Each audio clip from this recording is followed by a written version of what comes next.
नीलू का आज पहला करवा चौथ का व्रत था। नीलू की सास ने सरगी देकर उसे करवा चौथ की पूरी विधि समझाई। हालांकि नीलू ने अपनी मम्मी को करते हुए देखा था, पर हर घर की रीति रिवाज थोड़े बहुत अलग होते हैं, तो नीलू ने बड़े ध्यान से विधि को समझा।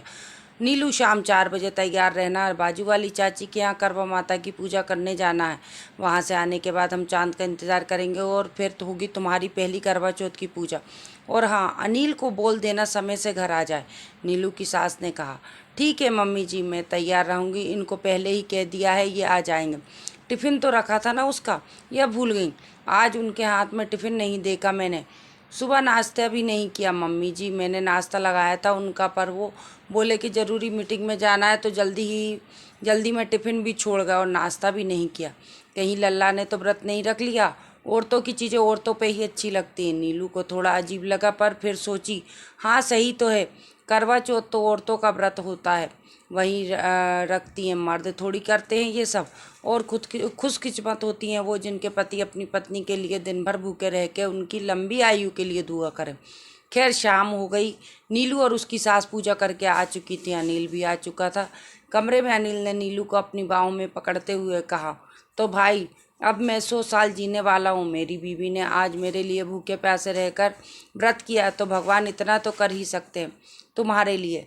पर कुछ भी कहो, आज बड़ी चमक है तुम्हारे चेहरे पे, भूखे रहने के बाद भी। नज़र ना लगे मेरी जान को मेरी। पर मन ही मन सिका सोच रही थी कि कभी उपवास नहीं रखा, फिर तो ये निर्जला व्रत है। कब आया चांद आए और व्रत खोले। भूख से हाल बेहाल था, और आप क्या जाने जी भूखे प्यासे क्या हाल होता है हम औरतों का। खैर, उधेड़ बुन की स्थिति खत्म हुई और चांद बिना देर किए आसमान पे अपनी छटा बिखेरने लगा। नीलू और उसकी सास छत पे जाने अपने पतियों के साथ पहुंची और पूजा करने लगी। चलनी से देख नीलू ने अपने पति की आरती उतारी और आशीर्वाद लिया। अनिल उसे बहुत ध्यान से पूजा करते हुए देख रहा था। पूजा खत्म हुई और व्रत खोलने की घड़ी आई। चलो जी, जल्दी पानी पिला दो। नीलू ने अपने पानी से भरा गिलास अनिल को देते हुए कहा। अरे भाई, पूजा कहाँ खत्म हुई है अभी? मैंने तो की ही नहीं तुम्हारी। मैं भी तो अपनी पत्नी की लंबी उम्र की दुआ करूँगा। अरे लल्ला, तेरा दिमाग तो ठीक है, तू क्यों करेगा बहू की पूजा? नीलू की सास ने आंखें तर्राते हुए अनिल को देखा।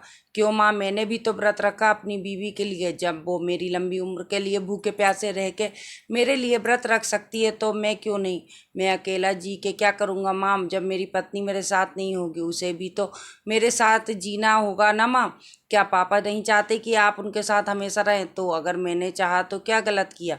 लेकिन लल्ला, बस माँ, सिर्फ बहू क्यों करें? पति का भी तो कुछ फर्ज बनता है ना माँ। नीलू की सास चुपचाप अपने बेटे को अपनी बहू की आरती उतारते देख रही थी। अनिल ने मन से नीलू की आरती उतारी और भगवान से उसकी सलामती, खुशी और लंबी उम्र की दुआ मांगी।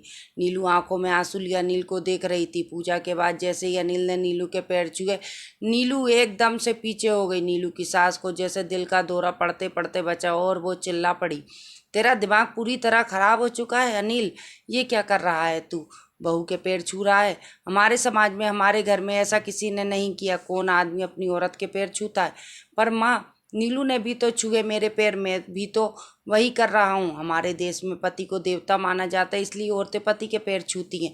और ये इसलिए भी होता है कि उसे सौभाग्य मिले, पुत्र प्राप्ति हो, उसके पाप कट जाएंगे। नियम है लल्ला। तू उसके पैर छू के नियम का अपमान कर रहा है। औरतों का फर्ज है मर्द के सामने झुकने का। मर्द सर उठा के चलता है, झुकता नहीं। नीलू की सास की आवाज़ अब तेज हो चुकी थी, गुस्सा साफ दिख रहा था। माँ, ठीक है कहती हो तुम कि हम पति देवता हैं, तो पत्नी को भी तो लक्ष्मी का दर्जा मिलना चाहिए। तुम ही कहती हो कि नीलू लक्ष्मी है। तुम भी तो रोज़ सुबह भगवान के पैर छूती हो लक्ष्मी जी के। पर मेरे घर में साक्षात लक्ष्मी का निवास है, तो मैं नीलू के पैर क्यों नहीं छू सकता? दुनिया को जो कहना है कहे, मुझे परवाह नहीं। सास सर पीटते हुए नीचे चली गई। नीलू की आंखों से आंसू अब भी बह रहे थे। उसके कुछ का कहना चाह, पर अनिल ने अपने हाथ उसके होंठों पर रख दिए। नीलू, तुमने जो भी मेरे लिए किया उसका तहे दिल से धन्यवाद। हर जन्म मुझे तुम मिलो, आज बस यही मांगता हूँ। नीलू को आज सब कुछ मिल गया।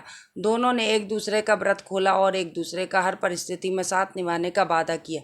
लेकिन वो औरत खुशनसीब है जिसे ऐसे पति मिलते हैं। समाज पत्नी के पैर छूने की इजाज़त किसी को नहीं देता, लेकिन मारने पीटने की देता है। तो फिर उसे लक्ष्मी की संज्ञा क्यों देते हैं? पत्नी साक्षात दुर्गा लक्ष्मी का स्वरूप है। अगर आप अपनी पत्नी की इज्जत करते हो तो भगवान आपके घर में विराजमान है। अगर नहीं करते हो तो आपका डूबना तय है। दोस्तों, कहानी पसंद आने पर लाइक करें और चैनल को सब्सक्राइब करें।